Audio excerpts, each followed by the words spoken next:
कहानी की शुरुआत किसी म्यूजियम में नहीं होती, न ही किसी स्कूल की किताब में, बल्कि धरती की गहराइयों में, उस जगह जहां समय खुद सो गया था।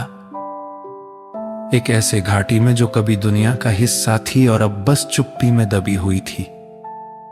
वहीं एक जिज्ञासु जीवाश्म खोज करता थियो मिट्टी को ब्रश से साफ कर रहा था, सोचते हुए कि शायद उसे किसी डायनासोर की हड्डी मिल रही है, कोई जबड़ा या पैर की हड्डी।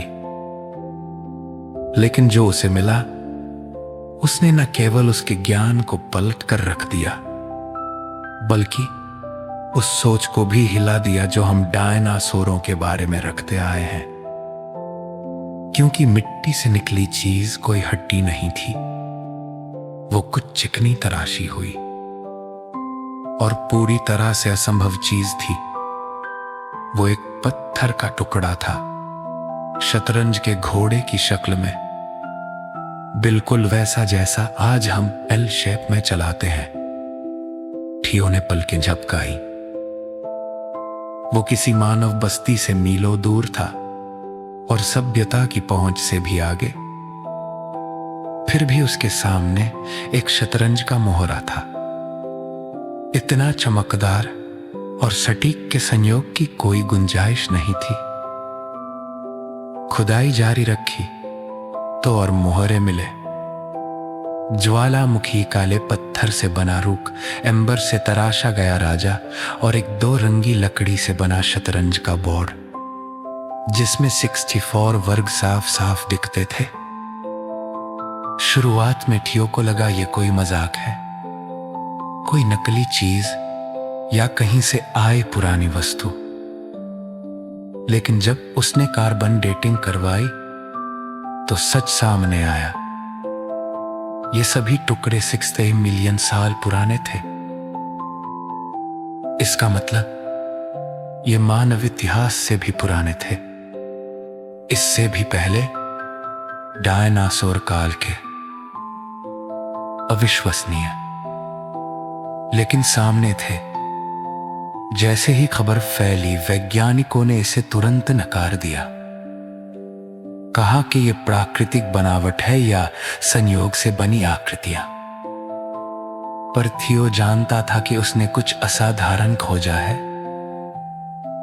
वो हर रात उस जगह वापस लौटता, अकेला टॉर्च और ब्रश लेकर, करोड़ों साल पुरानी चुप्पी को मिटाता हुआ। और एक रात जब चांद पूरा था और घाटी की हवाएं कुछ कह रही थी, उसने वो पाया जिसका उसे इंतजार था। सिर्फ और टुकड़े नहीं बल्कि लिखावट।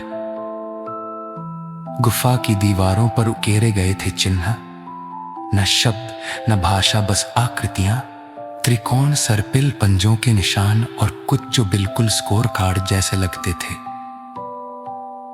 थियो ने उनके स्केच बनाए, तस्वीरें ली और सोचने लगा, क्या हो अगर डायनासोर सिर्फ दहाड़ते और शिकार ही नहीं करते थे?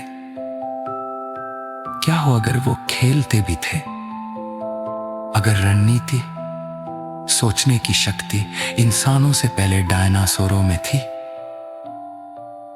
और तभी जन्म हुआ डिनोचेस का। पहले एक विचार, फिर एक सिद्धांत और फिर एक मिशन। थियो ने उन्हीं टुकड़ों के रेप्लिका बनाए और उन्हें ठीक वैसे ही बोर्ड पर रखा जैसे वो मिले थे।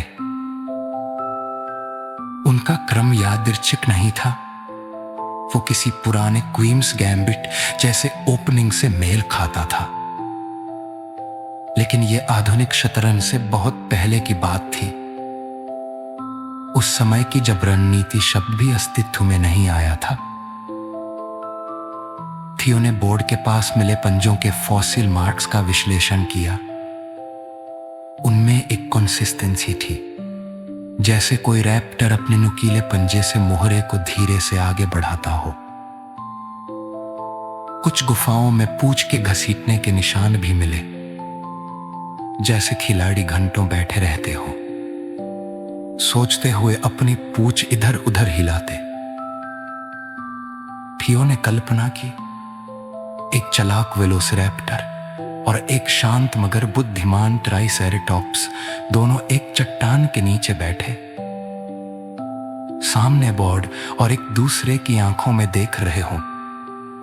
बिना दहाड़, बिना शिकार, बस एक खेल। सोच की लड़ाई।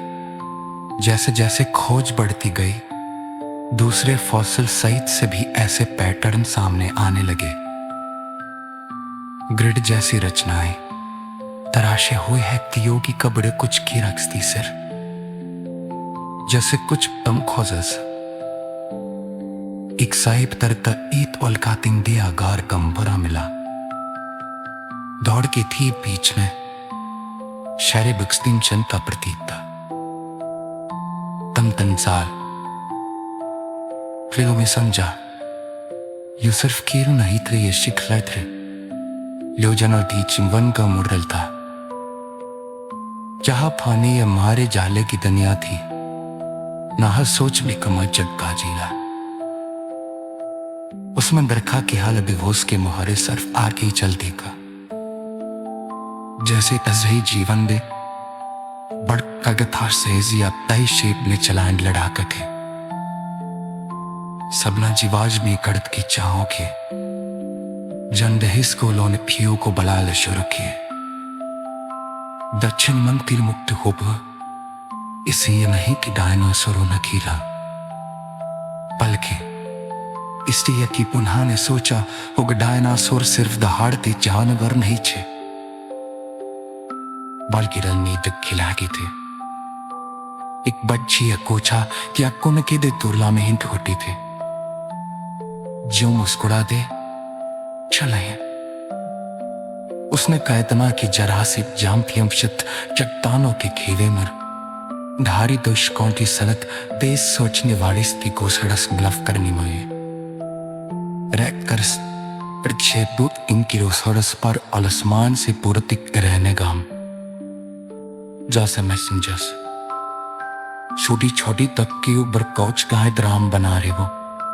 दीवारों पर दिन दिन से खेल का विश्लेषण हो रहा है, पर यह रहा कार्मिक रस का नाइट जासिक थीम साइट।